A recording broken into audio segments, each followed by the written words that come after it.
Well, if you remember, I did a video on building a small two-tone audio generator a few weeks ago.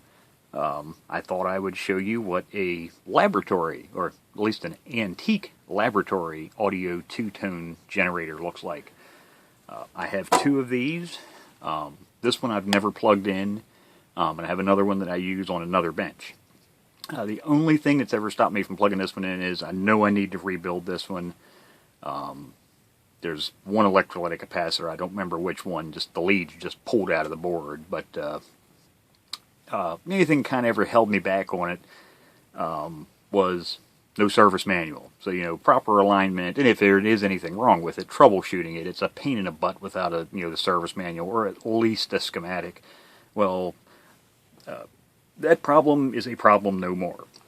So, what this is a Systron Donner model 7127S audio two-tone generator. And it's actually a part of, and I have that, I only have one of those. But it's part of a 725 spectrum analyzer, an audio spectrum analyzer. And that thing is a gigantic monster, and that's actually what the other one is actually attached to. The rails, the little side rail covers here that slide out. It's actually all incorporated into that one. But this one's a completely separate unit. But I just recently got this, the original factory Systron Donner service manual for it. Actually, you can even see there it says part of 725 spectrum analyzer. So I want to get this one working and stick it on this bench. Now, I've got other audio generators that I use, but it's nice to have a standalone, truly, that's exactly what this was made for, one thing, audio generator and nothing else. One of the nice things is you can use it as two independent generators, or you can do both together. So it has a little switch over here. You can see it has a B, or A plus B. So if you want to do, 1000 hertz, or say 400 hertz there, and 1000 hertz there, you can just set your two dials, for the two frequencies you want, or if you want to do a two-tone, like you're doing a double-tone test on a sideband radio, you just put it in the middle position. And then your output is underneath this little cap. I always put caps on to protect my BNC plugs. So, but they're very nice units, work really well. You can see the frequency range is from 10 hertz up to 100,000 hertz. And then the only thing really wrong with this is the aluminum disc is missing off this. I've got spare knobs. I'd never bothered changing that because, like I say, I hadn't come time to restore it yet. So when I do restore this, which is probably not going to be too long now that I have the service manual, I'll put a matching set of knobs. I actually think I might even have some of these new old stock. But you can see how you adjust it. So you select your range. The controls are duplicated here for each of these tuning dials. You can see there's an orange dial and a green dial. A orange and B's green. So but you select your range. So if you wanted a 1000 hertz, you flip you could flip the two positions, the 300 to 1K or the 1K to 3K, and then you just tune down to 1000 hertz, and then if you wanted, say, 400 hertz on this one, you'd put this one in the 300 to 1000K position and tune it to the 4.0 for 400 hertz. Nice heavy-duty commercial units built like a tank. So let me get my bench cookies out of the way here. I've got all the screws out of the top cover. Now this... Whoop, hold on, I hear the UPS man coming. I'll be right back. Okay, so let's see if we can get this finished now. The UPS man's dropped off some more stuff for me to work on. It's pretty much FedEx, the mailman, and UPS man is a daily occurrence. But here's the inside of it. So it's not really complicated. Not an extreme lot to it. Power supply circuit in the back. Power supply board. Then your audio generator board. And you can see it's basically everything from here over on each of them is a duplicate.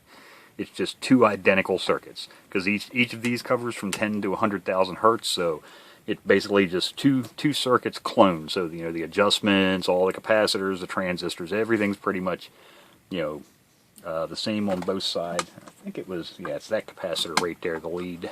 Was it that one? No. One of these things, the lead was pulled up. I've never even pulled the board up on this one. But this has a fairly thick conformal coating on it, so a lot of these things are kind of stuck into clamps. I get the feeling that after they made this, it was, because this is military. If I grab the top cover here, you can see right there, FSN, Federal Stock Number. So, and you can tell it's definitely got some age because there's no, dash 00 or 01 in between these first two digit or first two sets of numbers. Where your modern stuff, they've added numbers. Hell, they had those back when I was in the Army. But like I say, really good heavy-duty piece of equipment.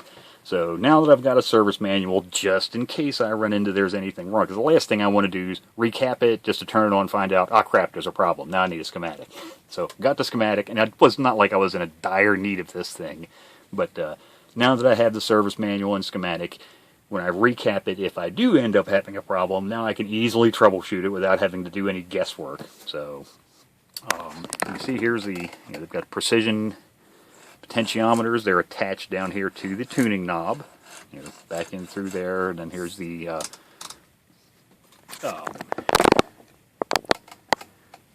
switch boxes, and then this is also the amplitude calibration. So it has an attenuator right here, okay, and actually that little piece there, that is broken, that needs to be fixed. I think I actually have a spare one of those floating around here somewhere off another old piece of test equipment. But has the attenuator there, but then this is, makes it variable. This is has a standard 10 dB output, and then you can take away from that. So that's basically, it's 10 dB if you have this in 0 and 0, and then you can take out in multiple. So if you needed a 0 dB signal, you could just put it to 10, and that would be the 10 dB that the unit puts out minus 10, which 0 dB. Or if you needed minus 25, you'd put it to 25, and then you'd have minus. Well, actually no, you'd have minus 15 there because it's 10 dB. So if you needed minus 25, you'd need it on 30. So 10 dB minus 35 dB is minus 25 dB. But that's how it works. And then, like I say, this makes it variable if you need to fine-tune a signal or something. But when I go through and actually do the calibration, you actually calibrate it so it is exact. So each of these, you can see down, if you can read it on the board, it says level and amplitude adjust. But you adjust them so both sides of this put out exactly 10 dB, and then the attenuator scale there on the front is accurate. But there you go. So now I'm going to order capacitors for this. Like I say, this thing's old as the hills. I'm not even going to try powering it up with what's in here.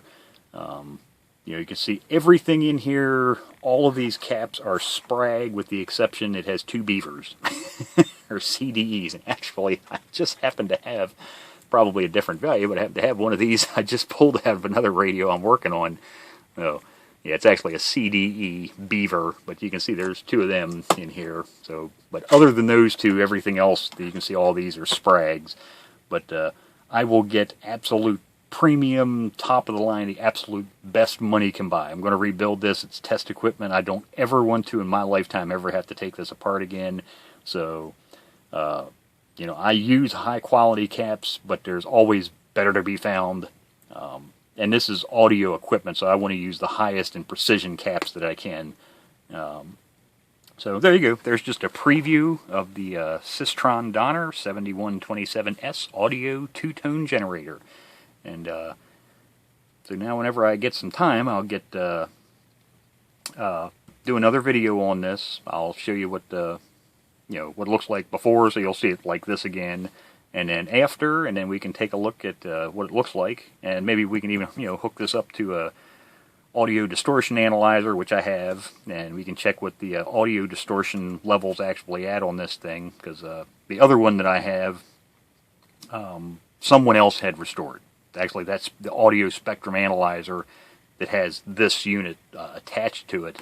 Someone else had already restored that when all the caps had been changed in that one, and I know that one has very good very clean signal, very, very low distortion. So once we get this one done, I just want to verify that it's the distortion level is extremely low on it as well. But there you go.